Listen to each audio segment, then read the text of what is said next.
성경을 봉독하겠습니다. 출애굽기 10장 21절로 23절 말씀입니다. 여호와께서 모세에게 이르시되 하늘을 향하여 네 손을 들어서 애굽 땅에 흑암이 있게 하라. 곧 더듬을 만한 흑암이리라. 모세가 하늘을 향하여 손을 들매 캄캄한 흑암이 3일 동안 애굽 온 땅에 있어서 그 동안은 사람이 서로 볼 수 없으며 자기 처소에서 일어나는 자가 없으되 이스라엘 자손에 거하는 곳에는 광명이 있었더라. 아멘. 오늘은 이제 드디어 흑암 재앙 9번째 재앙으로 들어가도록 하겠습니다. 5박 재앙이 끝나고 난 다음에 바로가 꿈쩍도 하지 않자 이번에 아버지 하나님께서는 여호와 하나님께서는 모세를 바로에게 보내셔서 메뚜기 재앙이 있을 것이라는 경고를 합니다. 그럼에도 불구하고 이 메뚜기 재앙이 얼마나 거대한 재앙인지 얼마나 심각한 재앙인지를 미리 경고했지만 바로는 눈도 깜짝하지 않습니다. 그러나 이번에는 바로 주변에 있는 신하들이 바로 왕을 설득하기 시작합니다. 이 메뚜기 재앙이 일어나면 우리로서 어떻게 할 수가 없습니다. 그러니까 모세를 불러들여서 이 문제를 해결하셔야 되겠습니다. 지금까지 우리가 이들을 통해서 경제적인 이득을 보았지만 이제는 이 메뚜기 재앙을 당하면 우리가 이득 볼 것이 없습니다. 이렇게 설득을 합니다. 그래서 바로는 못 이기는 채 하면서 결국은 모세 선지자를 다시 불러들이죠. 그러면서 바로가 할 것은 딱 하나밖에 없지 않습니까? 내 백성을 보내라. 그랬으니까 백성을 보내면 되는데 이 백성을 보냄으로 인해서 따라올 경제적 손실 때문에 결국은 못 보내고 있는 거죠. 그러면서 바로가 모세 선지자에게 여호와에게 광야에서 여호와에게 제사를 지내기는 허락할 텐데 누구 가겠느냐 그랬더니 남녀노소와 양을 다 데리고 가겠다. 그러니까 가축을 비롯해서 남녀노소 다 몽땅, 그러니까 모세 선지자의 입장에서는 출애굽의 개념이 있는 거죠. 다시 돌아오지 않겠다는 메시지가 이 말 속에 포함되어 있습니다. 바로가 바보가 아닌 다음에야 이 말의 뜻을 못 알아들을 이유가 없습니다. 그러니까 바로가 따라올 경제적 손실을 생각하니까 너무 화가 난 거죠.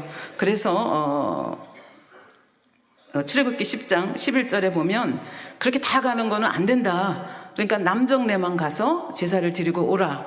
이제 그렇게 하니까 모세는 못하겠다고 하겠죠. 그래서 쫓겨납니다. 그래서 쫓겨나온 모세에게 하나님께서 얘기합니다.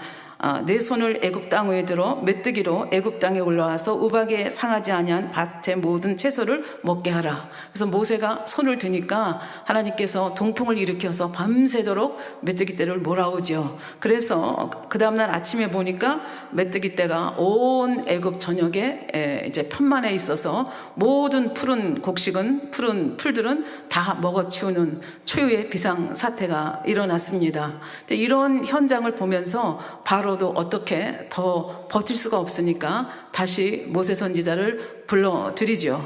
그러면서 아예 내가 죄를 지었다고까지 자기 죄를 고백을 합니다. 그러면서 어떻게든지 이 메뚜기 재앙을 좀 물려달라고 말을 하죠. 근데 이쯤 되면 아버지 하나님도 아시고 모세 선지자도 압니다. 이들이 무슨 말을 하든지 간에 다시 마음을 강박하게 할 것을 알기 때문에 아무 대답도 하지 아니하고 궁을 물러 나와서 하나님 앞에 기도했더니 하나님께서 서풍을 일으켜서 이번에는 모든 메뚜기 떼를 몰아서 홍해 바다에 이제 수장을 시키죠. 그래서 메뚜기 재앙이 지나갔습니다. 메뚜기 재앙이 지나가고 나니까 바로는 또 언제 그랬냐 싶게 또 마음을 변개를 하죠. 그래서 이번에는 하나님께서 바로에게 경고하지 아니하고 직접 모세 선지자에게 흑암 재앙을 내릴 것을 말씀을 하십니다. 그래서 아까 읽어주신 출애굽기 10장 21절부터 보면 여호와께서 모세에게 이르시되 하늘을 향하여 내 손을 들어서 애굽 땅 위에 흑암이 있게 하라. 곧 더듬을 만한 흑암이라. 모세가 하늘을 향하여 손을 들매 깜깜한 흑암이 3일 동안 애굽 온 땅에 있어서 그 동안은 사람이 서로 볼 수 없으며 자기 처소에서 일어나는 자가 없으되 이스라엘 자손에 거하는 곳에는 광명이 있었더라. 그러니까 애굽 백성과 이스라엘 백성을 또 구별을 하신 것을 볼 수 있죠. 근데 흑암 재앙이 3일간 계속되는데 얼마나 깜깜한지 사람이 서로 볼 수 없었다. 그리고 집안에서 아무도 나올 수가 없었다. 얼마나 무섭겠습니까? 그러니까 이렇게 어둡고 깜깜한 흑암 재앙을 이제 지나게 되는데요. 굉장히 답답하고 이제 두려웠을 것입니다. 그래서 이 흑암 재앙을 이제 바로가 당하게 되었죠. 그래서 여러 번 재앙 때마다 말씀을 드린 바와 같이 바로에게는 이것이 흑암 재앙입니다. 그럼에도 불구하고 이 바로에게 애굽에게 내린 열 재앙을 이렇게 자세하게 풀어주신 것은 그것이 바로 당시에만 유효한 것이 아니고 오늘날에도 영적인 의미를 가지고 우리에게 유효하기 때문에 이렇게 길게 풀어서 설명을 하셨다 말씀하시면서 그 영적인 의미를 당회장님께서 풀어주셨습니다. 흑암이라고 하는 것이 무엇입니까? 심한 어둠이라는 뜻입니다. 흑암의 재앙은 영적으로 말하면 어두움, 다시 말하면 죽음 직전의 재앙을 흑암 재앙이라 이렇게 얘기를 합니다. 예를 들면 질병이 너무 심해서 소생될 가능성이 없거나 아니면 생명처럼 아끼는 물질을 다 날려 버렸음에도 불구하고 여전히 마음이 완악해서 돌이키지 않는 자들에게 임할 수 있는 그런 재앙이다. 이렇게 볼 수가 있겠습니다. 그러니까 죽음을 앞에 두고도 회개하지 아니하고 벼랑 끝에 서 있는 사람들이 당하는 재앙이다. 이렇게 보면 되겠습니다. 영적으로는 하나님을 저버리고 믿음에서 완전히 떠남으로 하나님의 은혜가 걷어지니 영적인 생명이 끊어지는 것과 같습니다. 그럼에도 불구하고 하나님은 긍휼의 하나님이라 아직은 그 생명을 걷어가지 않은 단계, 그것이 흑암 재앙이다. 이렇게 볼 수가 있겠습니다. 그렇다고 하면 흑암 재앙이 왜 일어나느냐? 두 가지로 분별해서 대별해서 설명을 할 수가 있겠습니다. 우선은 하나님을 믿지 않는 사람에게도 믿는 사람에게도 이 흑암 재앙이 일어날 수 있습니다. 믿지 않는 사람들의 경우는 많은 재앙을 당하고도 하나님을 찾지 아니하고 하나님을 영접하지 않는 자들에게는 결국 흑암 재앙, 또 더 심해지면 결국 장자 재앙까지 임할 수 있다는 얘기가 되겠습니다. 그렇다고 하면 하나님을 믿는 사람들에게는 왜 이런 흑암 재앙이 오느냐 하는 얘기입니다. 하나님의 말씀은 많이 들었지만 말씀대로 지켜 행하지 않고 진리에 서지 않고 계속해서 악을 쌓아가기 때문에 결국은 여러 재앙을 거쳐서 이 재앙까지, 이 흑암 재앙까지 올 수 있다는 얘기가 되겠습니다. 조금 전에도 말씀을 드렸지만 예를 몇 가지 들어보면 질병으로 인해 재산을 허비하고 병든 몸으로 죽을 날만 기다리는 사람들이 바로 이 흑암의 재앙을 만나고 있다. 아니면 빚 독촉으로 인해서 갚을 길은 없고 너무 중압감을 많이 느끼기 때문에 패배감과 상실감으로 인해서 자살을 시도하고 자살을 생각하는 사람들, 이 사람들이 흑암 재앙에 있다. 이렇게 얘기할 수도 있겠고요.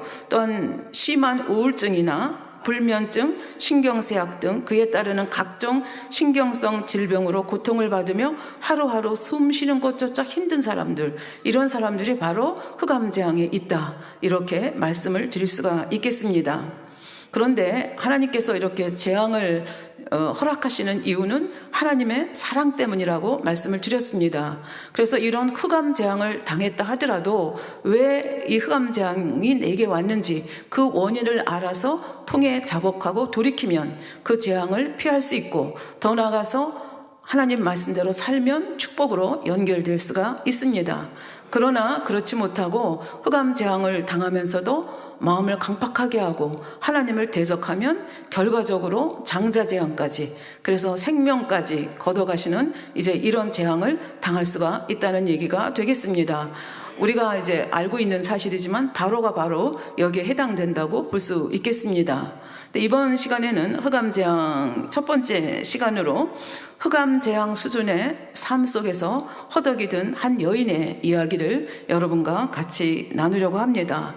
이 여인은 여러분들이 잘 아시는 막달라 마리아입니다. 2001년 10월 14일부터 당회장님께서 5번에 걸쳐서 이 막달라 마리아에 대해서 설명을 해 주셨습니다. 여러분께서 막달라 마리아와 흑암 재앙을 연결이 잘 안 되실 수도 있다고 생각을 합니다. 그러나 저는 이 흑암 재앙을 당한 사람들의 예를 쭉 머릿속에 그려보면서 이 막달라 마리아가 당한 처지가 바로 흑암 재앙에 아주 깊숙이 들어있는 처지구나 하는 것을 다시 한번 깨달을 수가 있었기 때문에 이 막달라 마리아의 삶을 한번 우리가 상거해보는 귀한 시간을 갖도록 하겠습니다. 막달라 마리아라고 하는 것은 막달라 지방의 마리아라는 뜻입니다. 예, 이때 당시에는 마리아라는 이름이 굉장히 많았던 것 같아요. 그래서 그 마리아가 어떤 마리아냐, 베다니 마리아냐, 막달라 마리아냐, 그래서 그 지역 이름을 붙여서 이름을 이렇게 한 걸 볼 수 있습니다.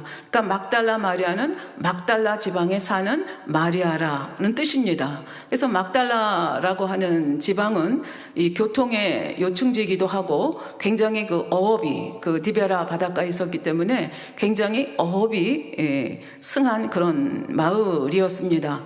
굉장히 좀 이렇게 번성한 그런 곳이었다고 볼 수 있죠. 근데 우리나라도 보면 되게 어촌에 가면 다른 지방에 비해서 굉장히 우상 숭배가 심한 것을 볼 수 있습니다. 왜냐하면 그 거친 파도와 싸우면서 생계를 유지해야 되니까 생명의 위협을 받는 경우가 육지에 사는 사람들보다 내륙에 사는 사람들보다 더 많은 것 같습니다. 그래서 우리나라 경우도 어촌에 가면 이 뭐 무당이라든지 뭐 이런 굿을 한다든지 해서 우상숭배가 심한데 이 막달라 지방도 예외가 아니었습니다. 그래서 굉장히 이 막달라 지방은 조상 대대로 우상숭배를 많이 한 그런 지방이었습니다. 그래서 우리나라에도 보면 어떤 지방은 가면 보면 굉장히 그 마을 풍경이 평화롭고 행복하고 즐거운 곳이 있는가 하면 어떤 곳은 대낮인데도 불구하고 굉장히 음침한 분위기가 나오는 그런 마을도 있습니다. 마리아가 사는 이 막달라 지방이 바로 그런 음침한 분위기를 풍기는 곳이었습니다. 왜냐하면 대대로 우상 숭배를 했기 때문에 어둠이 완전히 그 지방을 사로잡고 있었기 때문에 그렇습니다. 막달라 마리아는 바로 이런 막달라 지방에서 태어났습니다. 그런데 성경에 보면 막달라 마리아가 7 귀신에 들렸던 여자라고 표현이 되어 있습니다. 그러면 막달라 마리아가 7 귀신 들렸다는 것이 도대체 무슨 뜻이냐? 이렇게 풀어주셨습니다.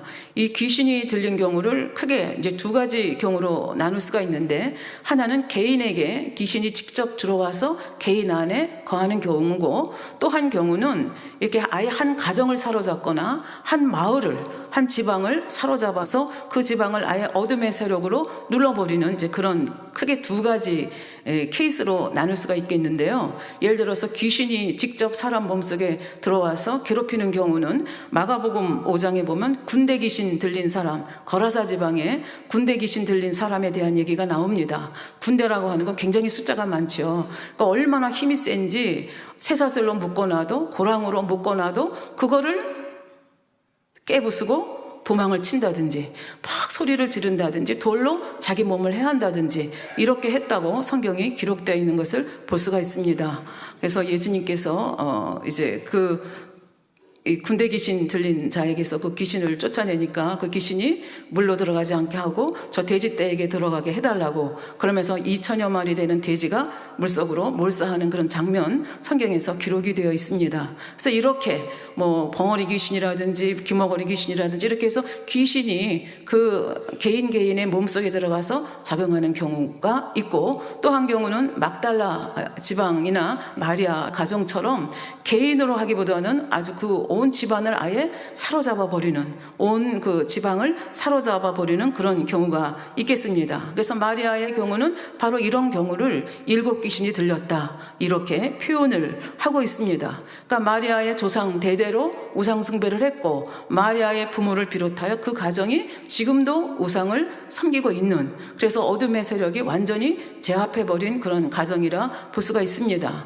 그래서 우리는 그 치료하는 여호와 그 설교를 통해서 이렇게 하나님께서도 우상 숭배하는 가정을 3, 4대까지 내가 심판하리라 이렇게 말씀하여 주셨는데, 조상이 우상 숭배했다고 해서 그 아들이 자동적으로 이렇게 저주를 받는 것이 아니고 3, 4대 계속해서 섬겼을 경우에는 아예 그 집안에 남아나는 것이 없다. 정신병자가 생긴다든지 뭐 이상한 일들이 뭐 우환이 많이 생긴다든지 해서 굉장히 가정이 피폐하게 된다 이렇게 말씀을 드리고, 오히려 하나님은 그것을 통해서 뭐라고 말씀하세요? 그 다음에 하나님을 사랑하는 자는 천대까지 베푼다고, 은혜를 베푸신다고 말씀하셨죠. 그래서 하나님께서는 은혜 베풀기를 즐겨하시는 분이다 말씀하시고, 또 이렇게 저주받은 집안이라 할지라도, 저주받은 사람이라 할지라도 오늘 이제 막달라 마리아의 경우에서처럼 그 저주에서 헤어나올 길이 있다는 것을 우리가 막달라 마리아를 통해서 한번 보도록 하겠습니다. 그래서 이렇게 우상숭배로 쩔은 집안에서 태어났는데, 거기다가 뭐 안 되려고 하니까 이 막달라 마리아는 기마저 굉장히 연약했습니다. 그러니까 아주 연약한 기를 타고났습니다. 그러니까 기가 연약하니까 이제 온갖 질병으로 시달릴 수밖에 없는 거죠. 예를 들면 위장에 병이 생겨서 음식을 제대로 먹을 수가 없고, 소화를 못 시키니까 빼빼 말라가겠죠. 그러면서 몰골이 굉장히 이제 흉악하게 변화가 됐다고 볼 수가 있겠고요. 더구나 이렇게 영양이 제대로 잘 섭취가 안 되니까 피부병이 걸리고, 피부병에 걸린 모습은 사실 우리가 보기에도, 외모로 봐도 굉장히 사람들이 이렇게 보기 싫어하는 그런 모습으로, 이제 혐오스러운 모습으로 변화가 됐고, 더 나아가 이렇게 온몸이 쇠약하다 보니까 막달라 마리아가 분명히 여자이긴 한데 이 경수마저 끊어져서 여인으로서의 그 기능도 하지 못하는 이제 그렇게 연약한 상태에 있었다, 이렇게 말씀하고 있습니다. 그래서 이렇게 몰골도 흉악하고 거기다 피부병까지 있고 하나도 내놓을 것이 없기 때문에 밖에 나가기를 싫어하고 집안에 주로 있다 보니까 굉장히 성격이 소심해졌습니다. 그러면서 나는 아무것도 아니구나, 나는 이 땅에 존재할 가치가 있는가, 이제 이런 생각을 하면서 자기 존재감부터 느끼지 못하고 자신을 낮추며 사는 이런 생활을 하는 사람이 바로 막달라 마리아였습니다. 그런데 이렇게 몸이 아픈 것, 몰골이 흉악한 것, 이것보다 더 막달라 마리아에게 슬픈 일은 부모님들과 형제들이 이 막달라 마리아를 멸시하고 이제 냉대한다는 것이었습니다. 이렇게 흉악한 몰골로 피부병을 앓고 이런 모습을 보면서 가족들은 불쌍하게 여기고 긍휼히 여기고 어떻게 하면 도와줄까, 이렇게 생각을 한 것이 아니라 차라리 저 애가 없었으면 좋겠다, 저희가 우리 가족이 아니었으면 좋겠다, 이렇게 대놓고 얘기를 하는 이 절차, 이런 지경에까지 이르렀죠. 그러니까 이 막달라 마리아의 경우는 이 집안에서 굉장히 이렇게 별로 좋지 않은 존재로 이제 여겨졌다는 얘기가 되겠습니다. 그래서 집안에 좋지 않은 일이 생기면 우선 주눅이 드는 거예요. 혹시 나 때문에 그런 거 아닌가? 이런 생각이 들기도 하고, 부모나 형제들도 무슨 좋지 않은 일이 생기면 우리나라 속담에 종려에서 뺨 맞고 한강에서 분풀이 한다, 이런 말씀대로 무슨 좋지 않은 일이 생기면 마치 막달라 마리아 때문에 생긴 것처럼 막달라 마리아에게 짜증을 내고 신경질을 내고 이제 혈기를 부리는 이런 일이 많아졌습니다. 다시 말하면 가정에서도 아무도 이 막달라 마리아를 불쌍히 여겨주는 사람도 없고 그저 멸시하고 천대하는 이런 모습으로 가정생활을 했다는 얘기가 되겠습니다. 그럼에도 불구하고 이 막달라 마리아는 굉장히 성품이 아름다운 여인이었던 것 같습니다. 보통 이 정도 되면 우선 내 몸이 괴로우니까 짜증을 내고 이럴 텐데 남의 탓을 하지 않습니다. 우리는 뭐 요즘 뭐 조금만 일이 안 돼도 국가 탓, 사회 탓, 가정 탓, 아버지 탓, 형제 탓, 이렇게 하는 모습을 많이 보고 있지 않습니까? 그럼에도 불구하고 막달라 마리아는 이런 모습을 보면서도 누구 탓을 했습니까? 자기 탓을 했습니다. 나 때문에 부모님이 저렇게 고생하는구나, 나 때문에 내 형제 자매가 저렇게 어렵구나, 나 때문에 우리 친척들이 힘들어하는구나, 그러면서 모든 것을 내 탓으로 돌렸다, 이렇게 설교를 통해서 말씀해 주셨습니다. 그래서 이렇게 성품이 곱다 보니까 더군다나 가정에서 부모나 형제들이 대놓고 저 아이는 없었으면 좋겠다, 쟤 때문에 우리 집안이 안 된다, 이제 이런 소리를 들으니까 소심하고 이 연약한 막달라 마리아는 어찌하든지 이 가정, 자기 때문에 가정에 이렇게 어려움이 있다 생각하니까 이 어려움을 덜어주고 싶은 마음이 있었습니다. 그러나 건강이 있는 것도 아니고 무슨 능력이 있는 것도 아니니까 방법을 찾지 못하고 있다가 차라리 이 가정에서 내가 떠나버리면, 내가 없어지면 우리 가정은 나 때문에 이렇게 안 되는데 내가 떠나버리면 차라리 좋지 않겠나, 무슨 능력이 있어서 그런 것이 아니고 오로지 부모님들과 형제들을 좀 평안케 해주겠다는 그 한 가지 마음으로 집을 나옵니다. 그러나 능력이 없습니다. 건강도 없습니다. 돈도 없습니다. 그러니까 사는 생활이 뻔하죠. 거의 요즘 말로 하면 노숙자 비슷하게 거지처럼 여기서 얻어먹고 저기서 얻어먹으면서 이렇게 생활을 합니다. 그러다가 어느 날 한 남자를 만나서 같이 살게 되었다 말씀하십니다. 이 한 남자를 만나서 자기 몸을 의탁하게 된 것은 이렇게 거렁뱅이로 다니는 것보다는 그래도 이 남자한테 의탁해서 조금 안정된 가정을 이루는 것이 좋지 않겠나, 이제 이런 마음 때문에 결혼을 했습니다. 그런데 이 막달라 마리아가 이런 상황 속에서 만난 이 남자는 그렇게 따뜻한 남자가 아니었습니다. 어떤 도움도 주지 못하는 남자였습니다. 따뜻한 말 한마디, 사랑의 말 한마디에 굉장히 인색한 사람이었고 오히려 굉장히 악하고 포악한 그런 사람이었습니다. 무엇이 그렇게 악하고 포악한가? 이 남자는 도박을 좋아하는 사람이었습니다. 그래서 도박을 하다가 도박해서 부자 됐다는 사람 한 사람도 우리 못 찾아보죠. 항상 도박을 하면 따는 것 같지만 잃을 때가 많죠. 그러면 도박을 심하게 하면 뭐 마누라까지도 팔아먹는다, 그런 속담이 우리나라에도 있습니다. 도박을 하다가 돈이 모자르면 이제 막달라 마리아에게 와서 이제 돈을 내라고 말을 하고 돈이 없다 하면 욕을 하고 심지어는 때리기까지 하는, 그러니까 굉장히 여기서도 역시 냉대와 멸시를 받는 이런 생활을 하고 있었습니다. 그럼에도 불구하고 이 막달라 마리아는 참 불평과 원망과는 거리가 먼 여인이었던 것 같습니다. 이렇게 포악하고, 보통은 남편이 여자를 먹여 살려야 되는데 이 막달라 마리아가 먹여 살려야 되는 꼴이 된 거죠. 그래서 그 연약한 몸을 이끌고 어떻게든지 이 남자에게 도움이 되고 싶었습니다.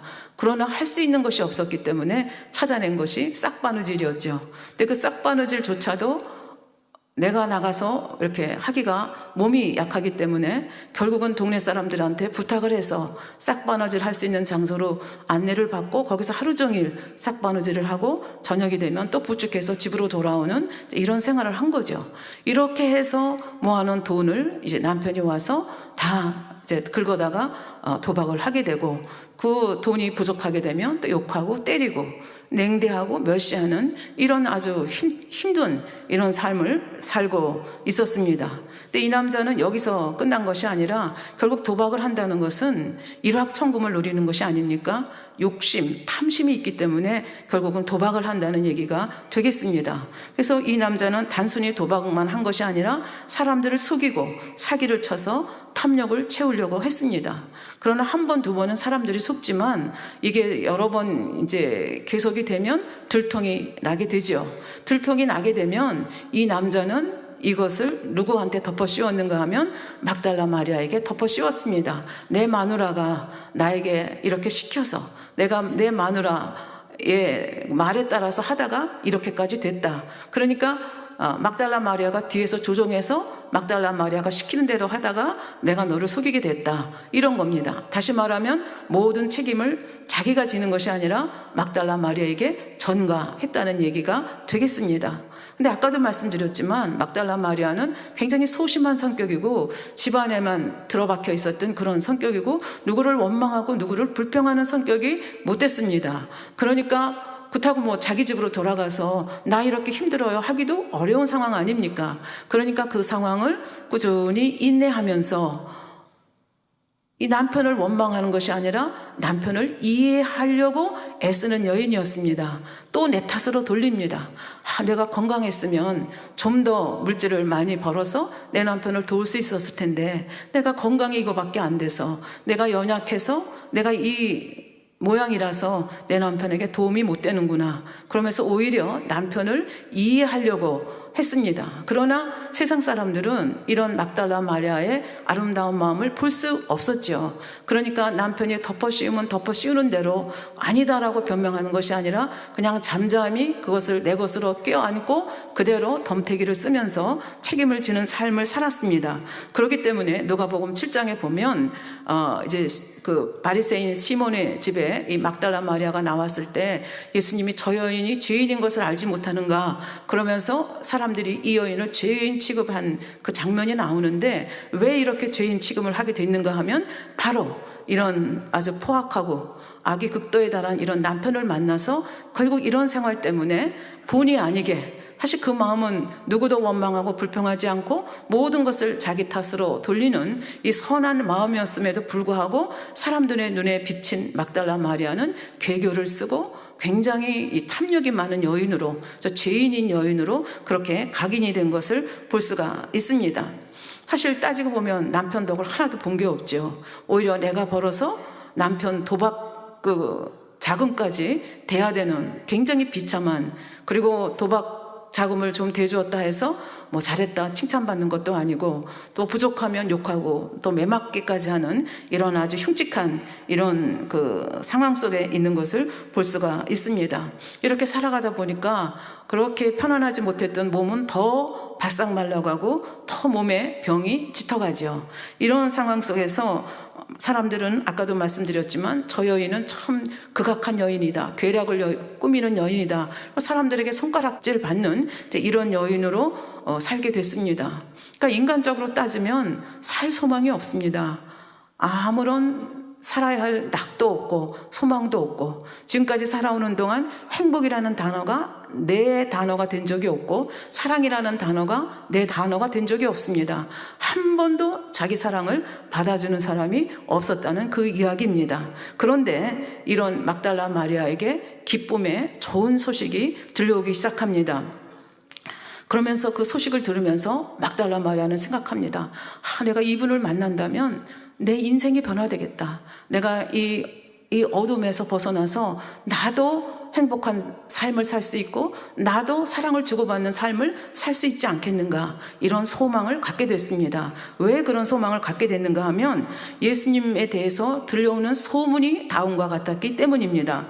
그분은 병든 사람을 치료하시고, 자기 지금 병들었잖아요. 그분은 연약한 사람을 강건케 하시고, 태어날 때부터 기가 약하게 태어나지 않았으니까 그분은 말씀으로 귀신을 쫓아내 주신다, 이런 소문을 들었습니다. 그분은 또한 사람들을 차별 없이 사랑하신다는 소문도 들었습니다. 가난하고 소외된 많은 사람들에게 참 소망을 주시고 천국의 복음을 전한다는 말씀을 들었습니다. 마치 깜깜한 흑암에 햇빛이 한 줄기 들어오는 것과 같았습니다. 그래서 내가 이분을 찾기만 한다면, 이분을 만나기만 한다면 나는 이 어둠에서 헤어나올 수 있다, 소망을 갖게 된 거죠. 이 저주에서, 이 흑암의 이 재앙 속에서 나는 벗어날 수 있다, 이런 소망, 이런 믿음이 소문을 들을 때마다 더하여 갔습니다. 그래서 뭐 요즘처럼 예수님이 어디 계시니까 거기 찾아가고 그럴 만한 여건이 안 되는 사회였고, 더군다나 막달라 마리아는 건강도 여의치 못하기 때문에, 그리고 뭐 돈이 있는 것도 아니기 때문에 그렇게 찾아 나설 수 있는 형편도 아니었습니다. 그럼에도 불구하고 막달라 마리아는 언젠가는 주님께서 이 막달라 지방에도 오시지 않겠는가, 그분이 오시면 나는 그분을 꼭 만나리라, 그분을 만나면 나의 모든 문제가 해결될 수 있겠다, 이런 믿음을 키워가기 시작했습니다. 그래서 간절히 예수님을 만나기를 원한 거죠. 그럼에도 불구하고 이렇게 형편이 정말 이렇게 나쁠 수가 없는 이런 형편 속에 살면서도 막달라 마리아는 예수님을 만날 준비를 하기 시작합니다. 그 준비가 무엇인가 하면 향유를 준비하는 것입니다. 그렇게 귀한 예수님을 만나는데 이렇게 간절한 소망을 가지고 나를 모든 것에 흑암에서 건져주실 그분을 만나는데 내가 이렇게 해야 되지 않겠는가, 누가 시킨 것은 아니지만 그 예수님 앞에 가지고 나갈 향유를 준비합니다. 그러나 막달라 마리아의 형편을 보면 얼마나 가슴 졸이면서 한 푼 한 푼 모았겠는가 생각해 볼 수 있습니다. 도박에 정신이 나간 남편은 집안에 들어오면 아마 온 집안을 다 뒤지지 않았겠습니까? 그래서 돈이 있으면 다 탈취해가는 이제 그런 삶을 살고 있었는데, 그런 삶 속에서 막달라 마리아가 남편의 눈치를 보면서 남편 몰래 한 푼 한 푼 언젠가 만날 예수님을 생각하면서 향유를 사서 그분께 부어드려야 되겠다는 그 오로지 한 신념을 가지고 돈을 한 푼 한 푼 모으는 그 막달라 마리아의 마음을 여러분들이 좀 헤아릴 수 있었으면 좋겠습니다. 근데 이 향유라고 하는 것이 그렇게 싼 것이 아니었습니다. 어떻게 알 수 있는가 하면 요한복음 12장 5절에 보면 베다니 마리아가 예수님의 머리에 향유를 부어드린 사건이 나오는데, 이때 그 베다니 마리아, 베다니 지방에 사는 마리아가 향유 옥합을 깨서 향유를 부어드렸는데 이때 나드 한 근이라고 그랬습니다. 근데 가룟 유다가 보고 있다가 저거 팔아서 가난한 사람 구제하면 좋겠다 생각했는데 사실 속마음은 그것이 아니라 물질에 대한 욕심 때문이었다. 요한복음은 말해주고 있습니다. 그런데 이때 베다니 마리아가 부어드린 그 향유가 300데나리온 값이라 말씀했습니다. 그러니까 그 향유 옥합에 꽉 차면 아마 300데나리온 정도 들어야 사는 것 같아요. 1데나리온이 그때 당시에 일일 품삯이었다고 합니다. 그러니까 300데나리온은 안식일은 일을 안 하니까 안식일 빼고 나면 그러니까 1년 동안을 고스란히 일해서 한 번도 쓰지 않고 모은 돈이 바로 300데나리온이 된다고 볼 수 있죠. 그래서 예를 들어서 요즘 하루 일당이 5만 원이다. 그러면 300데나리온 하면 1,500만 원이 되는 거죠. 그러니까 작은 액수의 돈이 아닙니다. 그러나 막달라 마리아가 향유옥합을 가득 채웠는지 아니면 밑바닥에 조금 채웠는지 우리는 모릅니다. 그럼에도 불구하고 막달라 마리아가 예수님을 사모하는 그 간절함 속에서 한 푼 두 푼 남편의 눈치를 보아가면서 그 향유를 모았다고 하는 것, 얼마나 간절하게 사모하고 또 이분을 만나면 내 문제가 해결되겠다는 그 믿음이 얼마나 굳건했는가 하는 것을 이 막달라 마리아의 행함을 통해서 볼 수가 있습니다. 그러던 어느 날 누가복음 7장에 보면 그 동네에 이제 바리새인 시몬의 집에 예수님이 가셨다는 소문을 듣습니다. 얼마나 기다리던 소문입니까? 지금까지 막달라 마리아는 너무나 소심한 여인이었습니다. 그러나 지금 이 기회를 놓치면 나는 기회를 다시 얻을 수 없다. 이런 너무나 간절함 때문에 막달라 마리아는 이때는 누구보다도 용감한 여인이 되었습니다. 그래서 그렇게 모아온 향유 옥합을 가지고 이제 그 바리새인 시몬의 집을 찾아가게 되죠. 바리새인 시몬의 집에 이르러서 보니까 사람들이 웅성웅성하고 많습니다.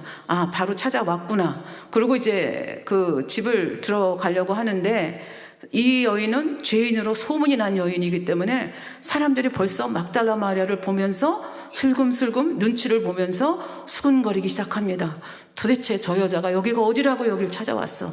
이런 심령으로 그 눈치를 주면서 막달라 마리아를 막으려고 합니다. 그러나 막달라 마리아 속에서 품어나오는 그 예수님을 뵙고자 하는 향이 너무 강하기 때문에 아무도 그 여인을 막아내지 못합니다. 그래서 결국은 막달라 마리아가 이제 예수님 가까이 오게 되죠.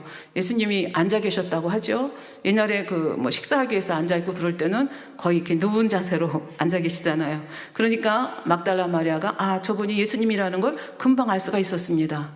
그러나 예수님을 정면으로 뵙기가 너무 송구스러웠습니다. 그래서 예수님 뒤로 갑니다. 그래서 발치로까지 가는데 그 예수님의 그 눈빛을 보는 순간 막달라 마리아는 눈물이 활칵 떨어지기 시작합니다. 왜냐하면 그 예수님의 눈빛 속에서 자기의 모든 것을 다 알고 있고 자기를 품어주실 것 같은 그 인자한 눈길을 보는 순간 그냥 자기의 모든 것이 해결받을 수 있다는, 그래서 자기가 지금까지 쌓아온 것이 헛된 것이 아니고 정말 사실이었구나, 이런 것을 느끼면서 그렇게 깨닫고 나니까 눈물이 확 쏟아지기 시작하죠. 그래서 눈물이 예수님의 발에 한 방울 두 방울 떨어지기 시작합니다. 더군다나 그 예수님의 그 눈빛을 보면서 자기의 이제 모든 것이 끝났다, 이제 해결될 수 있다 생각하니까 눈물이 뚝뚝뚝뚝뚝 떨어지기 시작합니다. 사람들은 이런 마리아를 응시해 봅니다. 아무도 말 못하면서 정말 긴장된 가운데서 이제 시몬 바리새인 같은 사람은 예수님이 저 여자가 죄이신 걸 아는데 어떻게 행동하실까? 이제 그거를 이렇게 딱 보는 거죠. 근데 마리아는 사람들이 어떻게 생각하든 그것은 관심이 없습니다. 내가 그렇게 사모하던 예수님, 그분을 만났기 때문에 지금 눈물이 강물이 되어서 예수님의 발에 떨어집니다. 그리고 주저앉습니다. 주저앉아서 머리 수건을 벗고 머리칼로 어떻게 해요? 그 발을, 눈물이 강물이 되어서 흐르는 예수님의 발을 씻기 시작합니다. 예수님의 발은 샌들을 신으시긴 하셨지만 그 팔레스타인 땅은 굉장히 건조한 땅이고 메마른 땅이기 때문에 먼지가 풀풀 나는 발입니다. 그럼에도 불구하고 눈물로 적시고 그 여인의 머리칼은 굉장히 소중하다고 그러죠. 근데 그 소중한 머리칼로 예수님의 발을 씻깁니다. 그리고 그 예수님의 발에 입맞춤을 하고 또 입맞춤을 하고 또 입맞춤을 하고 또 입맞춤을 합니다. 사람들이 보면서 저 여자는 도대체 뭐야? 왜 저렇게 괴상한 짓을 해? 그리고 자기 나름대로 자기의 잣대로 이 여인을 판단합니다. 그러나 막달라 마리아는 아랑곳하지 않습니다.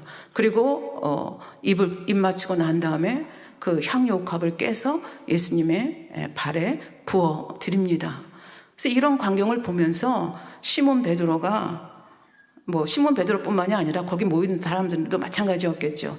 어떻게 저렇게 망측한 짓을 하나? 저 죄인인 여인이 어찌 감히 예수님 앞에 와서 저런 짓을 하나? 이렇게 생각을 했지만 마리아는 아무 상관이 없었습니다. 그 예수님의 눈빛만으로도 자기가 이미 예수님이 자기 마음을 다 알고 있고 자기를 사랑한다는 것을 말해주지 않아도 느낄 수 있었기 때문에 그렇게 눈물이 나고 그렇게 행동할 수 있었던 것입니다.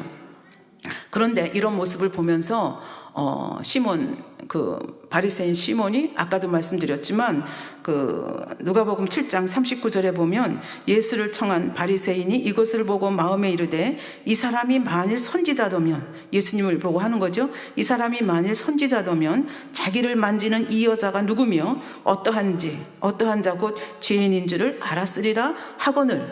예수님은 막달라 마리아를 너무나 잘 아시죠. 어떻게 알아요? 예수님은 제4하늘의 공의를 가지고 이 땅에 오신 분입니다.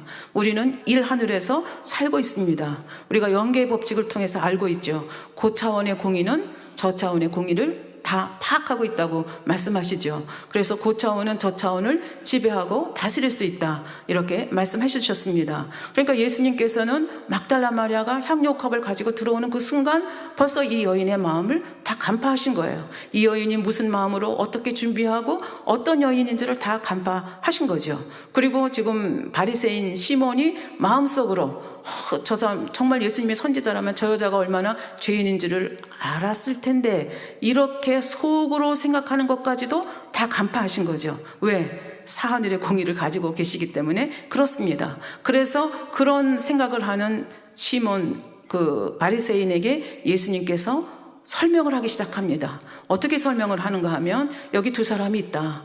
한 사람은 50데나리온 빚을 졌고 한 사람은 500데나리온 빚을 졌다. 근데 주인이 봤을 때 두 사람이 다 갚을 능력이 없었다. 그래서 주인이 불쌍히 여겨서 50데나리온 빚진 사람도 용서해 주었고 500데나리온 빚진 자도 용서해 주었다. 내가 생각하기에 이 두 사람 중에서 50데나리온 그 탕감받은 사람과 500데나리온 탕감받은 사람, 이 두 사람 중에 누가 더 주인을 사랑하겠느냐? 그러니까 시몬, 그 바리새인 시몬이 500데나리온을 탕감받은 사람입니다. 근데 아직도 무슨 얘기를 하시는지 깨닫지 못하고 있는 거죠. 네가 50데나리온 빚진 자라면 이 여인은 500데나리온 빚진 여인이다. 그러나 그 죄를 용서받았을 때 이 여인은 너무 감사해서 네가 감사하는 것보다 몇 배, 훨씬 더 많이 감사한다. 그러면서 얘기합니다. 내가 너희 집에 왔을 때 너 발 씻을 물 주었느냐? 안 줬잖아요. 그리고 발 닦을 수건 줬느냐? 안 줬잖아요. 머리에 감람유를 부어줬느냐? 안 부어줬잖아요. 그런데 이 여인은 자기의 눈물로 내 발을 씻기고 머리털로 씻기면서 그 비싼 향유를 내 발에 부어주지 않았느냐? 너하고 이 여인하고 나를 사랑하는 정도가 얼마나 차이가 나느냐? 이거를 이제 설명을 해주시는 것을 볼 수가 있습니다. 그러면서 말씀합니다. 이에 여자에게 이르되, 막달라 마리아에게 말씀하시는 거죠. 내 죄사함을 얻었느니라.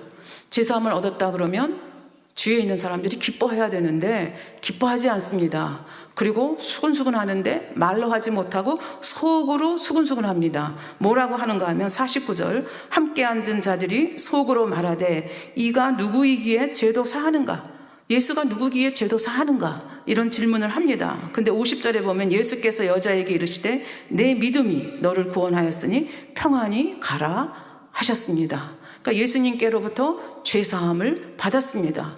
우리는 질병이 죄로부터 온다는 걸 알지요. 그러니까 죄사함을 받았다는 것은 건강을 되찾았다는 의미가 되는 것이죠. 그리고 7 귀신 들려서 그 귀신의 세력 속에서 어둠 속에서 헤매고 있던 이 여인을 그 저주에서 하나님의 능력으로, 예수님이 새 사하늘의 그 능력으로 풀어주신 거죠. 그러니까 이 막달라 마리아는 이 잘못 살았기 때문에 조상 대대로 내려온 그 저주에서부터 무엇 때문에? 자신의 믿음 때문에. 그리고 예수님이 막달라 마리아의 마음을 아시고 용서해 주셨기 때문에, 또 능력으로 모든 것들을 치료해 주셨기 때문에 이제 그 저주에서 노연하게 된 것이죠. 그러니까 이제 건강한 몸이 되어서 음식물 제대로 섭취하니까 아름다운 외형을 찾게 되었고, 그 다음에 건강한 삶을 살게 된 거죠. 그러니까 이 막달라 마리아는 자기를 변화시키신 분이 누구인지 알았습니다. 그래서 누가복음 그 7장 다음에 8장에 보면 막달라 마리아의 삶이 180도로 바뀌어진 것을 알 수 있습니다. 지금까지는 그 포악한 남편 밑에서 그렇게 살았지만 이제부터는 자기가 누구를 위해서 살아야 되는지를 알게 된 거죠. 그래서 모든 생활을 다 정리를 합니다. 여전히 가난합니다. 그러나 이제는 건강하기 때문에 싹바느질도 할 수 있고 품앗이도 할 수 있고 뭐든지 할 수 있습니다.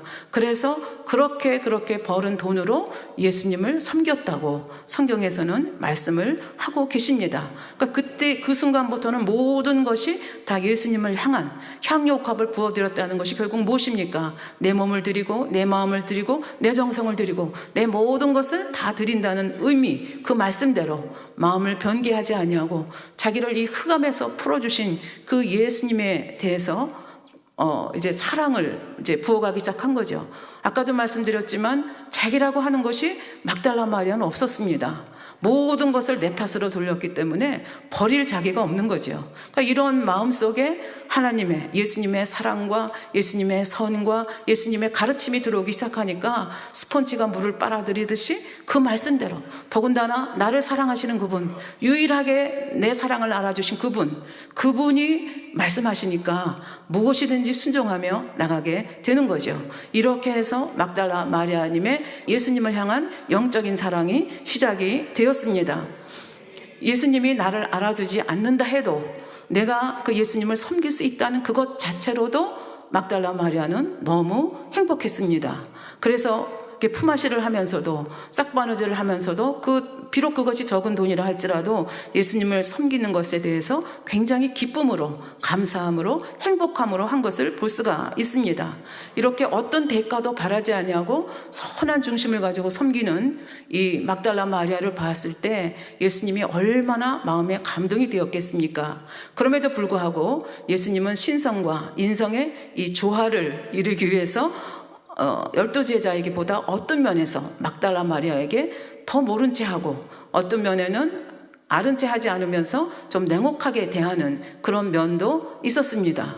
그럼에도 불구하고 막달라 마리아는 예수님이 나를 아는 체 하거나 모르는 체 하거나 나에게 눈길을 주거나 안 주거나 그것이 관계가 없었습니다. 왜? 내가 그분으로부터 너무나 많은 은혜를 받았고 나는 이분이 사랑 자체라는 것, 이분이 선 자체라는 것을 이미 알아버렸기 때문에 그분이 왜 나를 못 본 채 하시는지, 왜 내게 눈길을 안 주는지 그것조차도 안 거예요. 그래서 왜 그렇게 하시는지를 알고 예수님께 고백을 하니 예수님도 좋은 의미에서 기가 막히지 않겠습니까? 그래서 이런 모습으로 막달라 마리아가 예수님을 이제 섬기는 거죠. 이걸 우리가 영적인 사랑이라고 얘기를 하죠. 그러니까 영적인 사랑이기 때문에 어떤 상황에서도 이 사랑이 변질이 되지 않습니다.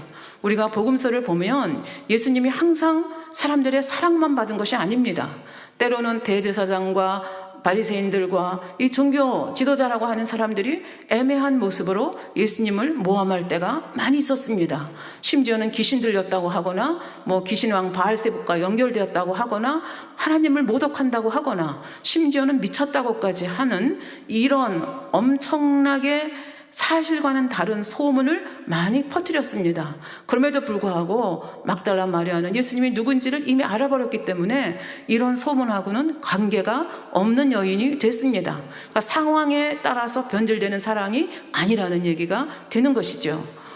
군중들은 어떠했습니까? 예수님께서 마지막 주간에 오실 때 옷을 펴놓고 호산나 하다가 대제사장들의 미혹에 넘어가서 십자가에 못 박으라고 말하지 않습니까? 빌라도는 어떠했습니까? 예수님이 죄가 없는 것을 압니다. 왜? 청도교육 때 모든 정보를 다 갖고 있기 때문에 죄인이 아니라는 걸 압니다. 그럼에도 불구하고 민난이 일어날까 봐 두려워서 결국은 십자가 형을 언도하는 모습을 볼 수 있습니다. 그러니까 모든 조건들이 예수님에게 다 불리하게 돌아갑니다. 예수님은 골고다로 그 무거운 십자가를 지시고 올라가십니다. 드디어 십자가에 못 박히셨습니다. 그럼에도 불구하고 막달라 마리아는 조금도 변개하는 마음이 없습니다. 오히려 예수님의 제자들은, 그 건장한 제자들은 이런저런 모습으로 도망가기도 하고 하지만 막달라 마리아는 그 십자가 처형 현장을 지키는 여인이 된 것을 볼 수가 있습니다. 왜? 누가 뭐라고 한다고 해서, 상황이 변한다고 해서 막달라 마리아 마음이 변질될 수 있는 그런 사랑이 아니었기 때문에 그렇습니다. 변개하지 않는 그런 사랑인 것을 알 수가 있습니다. 그래서 십자가에서 돌아가시는 모습 다 보았습니다. 그리고 고개를 떨어뜨리는 모습까지 보았습니다. 그리고 아리마대 사람 요셉이 와서 시체를 달라고 해서 그 예수님의 시체를 싸서 그 무덤에 장사하는 현장까지 따라갔습니다. 로마 병정들이 그 무덤을 지키고 있습니다. 거기까지 따라갔습니다. 그래서 가까이 갈 수가 없기 때문에 멀찍하게 앉아서 눈물을 흘리면서 슬픔에 가득 차서 그 무덤을 지키는 모습을 볼 수 있습니다. 그런데 여기서 우리가 생각할 것은 막달라 마리아는 이때까지만 해도 예수님이 부활하실 것을 알지 못했습니다. 12제자도 마찬가지였고 어느 누구도 예수님이 부활할 것 알지 못했습니다. 여러 번 힌트를 주시고 말씀해 주셨지만 도대체 이런 일이 있을 수 없는 일이기 때문에 예수님께서 실제로 부활해서 그들 앞에 나타나기까지는 아무도 이 부활에 대해서 믿지 않았습니다. 그러니까 부활을 믿었기 때문에 예수님을 끝까지 사랑한 것이 아니었다는 것을 여러분에게 말씀을 드립니다. 그렇게 해서 날이 어두워지자 무슨 생각이었는지 곧장 집으로 돌아옵니다. 그리고 그 다음날이 안식일이기 때문에 안식일 날을 지키고 그 다음날, 안식일 다음날 꼭두 새벽에 향유를 준비해가지고, 향품을 준비해가지고 예수님이 장사되어 있는 그 묘로 갑니다. 굉장히 분주한 마음으로. 안식일날 하루 종일 슬펐지만 그래도 예수님의 시체에 이 향품이라도 발라드릴 수 있으면 얼마나 좋은가, 그 소망만을 가지고 갔는데 보니까 무덤에 있는 큰 돌이 옆으로 굴려져 있는 거예요.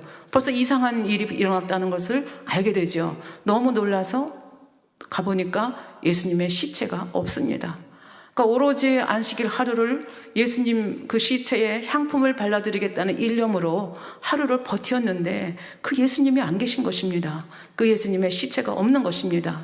이런 상황 속에서 막달라 마리아는 울음이 복받쳐서 눈물을 흘리며 울 수밖에 없었습니다. 그래서 요한복음 20장 13절에 보면 이렇게 울고 있는 막달라 마리아에게 천사가 나타나서 여자여 어찌하여 우느냐 그렇게 묻습니다. 그러나 막달라 마리아는 이 사람이 천사인지 사람인지 구별할 마음도 없습니다. 그래서 말합니다. 사람이 내 주를 가져다가 어디에 두었는지 내가 알지 못함이니이다.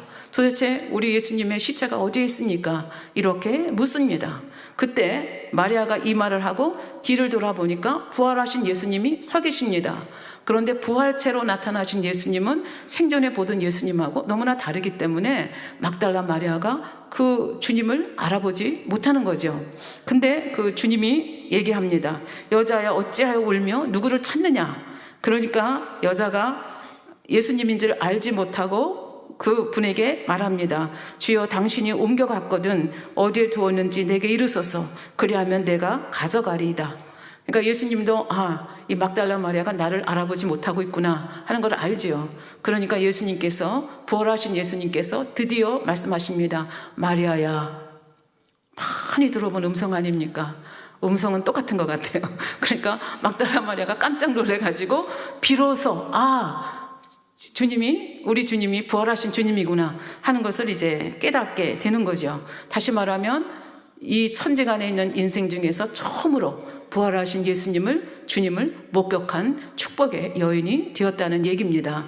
예수님께서는 말씀하시죠. 아직 나를 만지지 말라. 내가 아직 아버지를 뵙지 못했다. 그러면서 너는 가서 이 부활의 소식을 전하라. 그렇게 얘기하죠. 막달라 마리아가 얼마나 기뻤겠습니까? 한달음에 달려가서 제자들에게 예수님의 부활의 소식을 전하는 모습을 볼 수 있습니다. 예수님께서 부활 승천하신 다음에도 이 복음 전하는 일에 얼마나 애를 많이 썼겠습니까? 그리고 천상에 갔을 때 아버지 하나님께서 이 막달라 마리아를 얼마나 기뻐하셨는지 천국에 그 창세 이래 지금까지 현재까지 천국에 온 모든 여인들 중에서 서열 1위로 인정하시고 하나님 곁에 두셨다, 이렇게 말씀해 주셨습니다. 하나님은 사랑이시고 하나님은 선 자체이십니다. 그런데 사랑의 향, 선의 향을 너무나 짙게 뿜어내는 이 막달라 마리아를 보았을 때 아버지 하나님께서 너무 기쁘시고 도대체 이런 여인이 어디 있단 말인가, 너무 사랑스러우셔서 하나님 곁에 두고 계신다는 그런 이야기가 되겠습니다. 결론을 내리겠습니다. 막달라 마리아는 인간의 조건으로 생각하면 영적으로나 육적으로나 정말 보잘것없는 밑바닥 중에 밑바닥에서 태어나서 밑바닥의 삶을 산 여인이었습니다. 그렇게 된 원인 중에 중요한 원인이 부모들이 조상 대대로 너무나 많이 우상을 섬겼기 때문에 결국은 하나님께서 우상을 섬기면 저주와 재앙이 임하리라 말씀하신 그 말씀대로 그 저주와 재앙이 그 지역에, 그 여인에게, 그 가족에게 임하여서 결국은 이렇게 살 수밖에 없었던 막달라 마리아의 삶을 우리가 볼 수 있습니다. 그럼에도 불구하고 하나님께서는 3, 4대까지 이렇게 이르게 한다는 것, 죄를 갚되 3, 4대까지 이르게 한다는 것에 포인트가 있는 것이 아니라 1000대까지 축복을 주시는 것이 아버지 하나님의 마음입니다.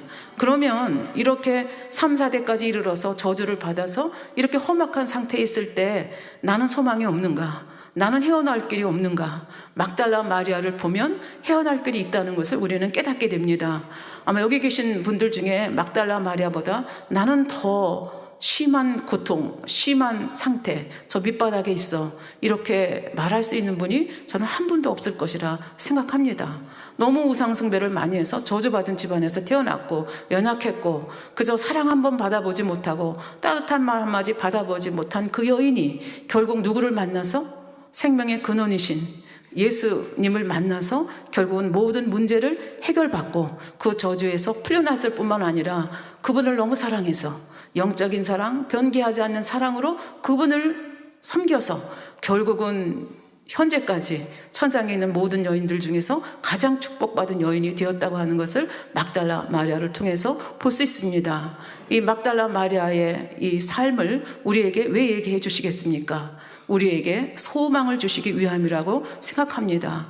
여러분들이 어려운 상황에 있다고 생각합니까? 나는 도저히 여기서 헤어날 수 없다고 생각합니까? 그런 상황은 없습니다. 막달라 마리아의 삶을 여러분들이 상고해 보시면 다시 한번 소망을 가지고 하나님은 어떤 분이신지를 다시 한번 마음에 새기실 수 있는 그런 시간이 되었을 줄로 믿습니다. 말씀 상고하시면서 기도하시겠습니다. 아버지 하나님 감사합니다. 오늘은 강팍하게 또 재앙을 계속 받아나가는 바로가 아버지 메뚜기 재앙을 넘어서 흑암 재앙까지 당하는 모습을 보았고 또 막달라 마리아도 조상의 죄로 인하여서 아버지 저주받은 상태로 태어나서 참으로 힘든 삶을 살았던 것을 볼 수 있습니다. 그러나 그렇게 인생을 끝내는 것이 아니요 인생의 대역전극을 일으켜 주시는 분이 있음을 저희는 압니다. 막달라 마리아가 예수님을 만남으로 그 모든 문제를 해결받고 가장 축복을 받는 여인이 되었던 것을 봅니다. 이 여인이 우리에게 힘이 되고 소망이 될 수 있도록 도와주시옵소서. 감사드리며 우리 주 예수 그리스도의 이름으로 기도하옵나이다. 아멘. 영상을 통하여 당회장님의 환자를 위한 기도를 받으실 때 아픈 곳이나 연약한 곳에 손을 얹고 기도를 받으시고 아프지 않는 분들은 가슴에 손을 얹고 마음의 소원을 위해 믿음으로 기도받으시기 바랍니다. 할렐루야. 전능하신 사랑의 아버지 하나님, 이 시간 기도받는 모든 성도님들 위해 안수하여 주옵소서. GCN과 인터넷과 화상을 통해 기도받는 지교회와 지성전 그리고 전 세계 하나님의 자녀들 위에도 시공간을 초월하여 역사하여 주시기를 원합니다. 믿어지는 믿음을 주시고 부정적인 생각과 의심의 세력을 물리쳐 주옵시며 모든 시험 환난도 물리쳐 주옵소서.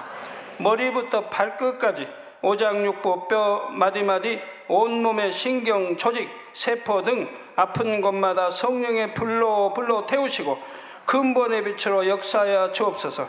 예수 그리스도의 이름으로 명하노니 원수마귀 사단 모든 질병 균 연약함아 물러가라. 빛이 여임하라. 모든 불치 난치병도 성령의 불로 태워 깨끗게 하여 주옵소서. 말라리아를 비롯한 모든 풍토병도 물리쳐 주옵소서. 감기, 기침, 열, 몸살, 독감 등 각종 유행성 질병도 다 물러가라. 어떠한 유행성 질병균도 틈타지 않게 지켜 주옵소서. 위암, 폐암, 간암, 유방암, 자궁암, 대장암, 피부암 등 각종 암과 에이즈, 백혈병, 뇌졸중, 고혈압, 저혈압, 심장병, 폐병, 위장병, 당뇨, 부인병, 피부병, 갑상선 질환과 모든 염증도 깨끗게 하여 주옵소서. 소아마비, 중풍, 관절염, 디스크도 온전케 하여 주옵소서. 요통, 두통, 신경통을 비롯한 모든 통증은 사라질지어다. 간질, 자폐증, 우울증, 조울증, 노이로제 등 모든 정신질환도 물러가라. 모든 마비된 것도 풀어지고 일어나 걷고 뛸지어다. 눈도 잘 보이게 하옵시고 귀도 잘 들리게 하여 주옵소서. 소경은 눈을 뜨고 기머거리는 들으며 벙어리는 말할지어다. 각종 사고, 후유증도 깨끗게 하시고 부러진 뼈도 붙여 주옵소서.